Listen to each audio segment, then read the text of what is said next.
Hi everyone. Today I am going to explain about moment of inertia. So what is moment of inertia means? It is the multiplication of area into distance square. It is also said as second moment of area. Second moment of area because moment already we knew that moment is force into distance. But if you do force into distance square, it is said as moment of inertia. Okay. So here also you can see ix as a into y bar y a into y ix means a into y square. See x is x particular see for I area into perpendicular distance. For x the perpendicular distance is y. So ix is equal to a into y square. Okay. And for y, if you take moment with respect to y, the area into the perpendicular distance will be x. Okay. So you will get x square dA into x square. If see, consider the force as this dA area and distance as this particular x and y distance. Okay, so when you multiply force into distance square, it is said as moment of inertia. Okay, it is also said as second moment of area. Okay, so radius of gyration.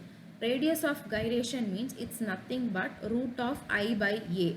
Means it is the square root of the moment of inertia divided by area. It's a square root of, see, moment of inertia is represented in terms of I and area as A. It is the square root of I by A. For x distance, kx is equal to root of ix by A, and for y distance it is root of iy by a. Okay. Okay, so like why it came, how it came means, see, its area into distance square if they are taking as kx, so you will get a moment of inertia is equal to a into kx square, and for y iy is equal to a into ky square. If you just resolve it, you will get this kx and ky. Okay, and we have two important theorems in moment of inertia, that is parallel axis theorem and perpendicular axis theorem. The moment of inertia of an area with respect to any given axis is equal to the moment of inertia with respect to the centroidal axis plus product of area and the square of the distance between two axes. Means it is saying that moment of inertia is equal to the ixx plus ay bar square or ixx plus ax bar square. Okay, and perpendicular axis theorem is nothing but izz, that is the izz axis is equal to two mutually perpendicular axes is equal to the summation of ixx plus iyy. So we can calculate the moment of inertia using the formula ixs is equal to integration of y square dA, iyy is equal to integration of x square into dA. Okay, so here we can see a rectangle. So this rectangle is same as that of the centroid thing, right?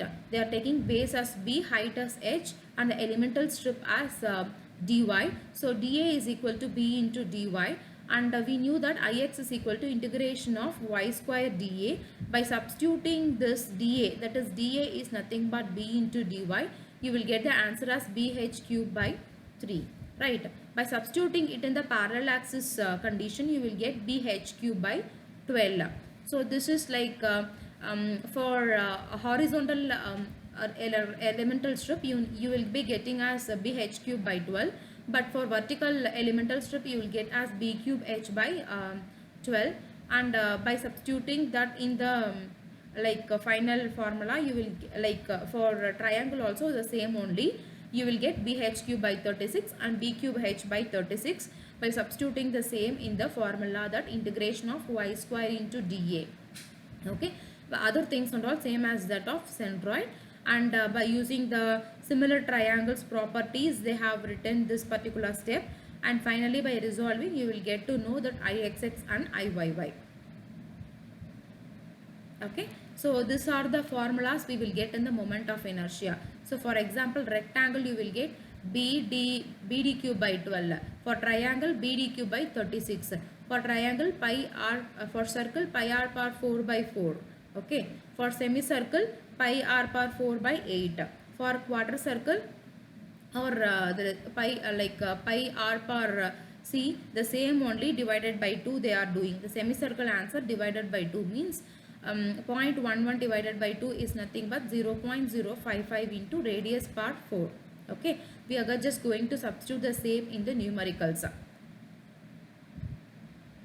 Okay, they have given a high section and they are telling us to find the moment of inertia for this. So the first two steps is finding the x bar and y bar in the the centroid portion. So see ixx and iyy. So ixx for three components they have done separately. First component, second component, third component. Ixx plus a dy square, d is nothing but the distance. Okay, so I is nothing but bdq by 12 since it's a rectangle. And for second portion and third portion they are doing it separately and they have found the answer for ix. And by using the radius of gyration formula they have found kx. And similarly the same thing they have done for iyy also. And three separate components they have made it. And they have found this why it is 0, why this dx is 0 means it is actually in the particular in the centroidal distance. At the centroidal distance the actually the perpendicular distance will be 0. So with respect to that they have found kx and ky. And this is the answer for both. So I'll be continuing my lecture in the second video. Thank you all.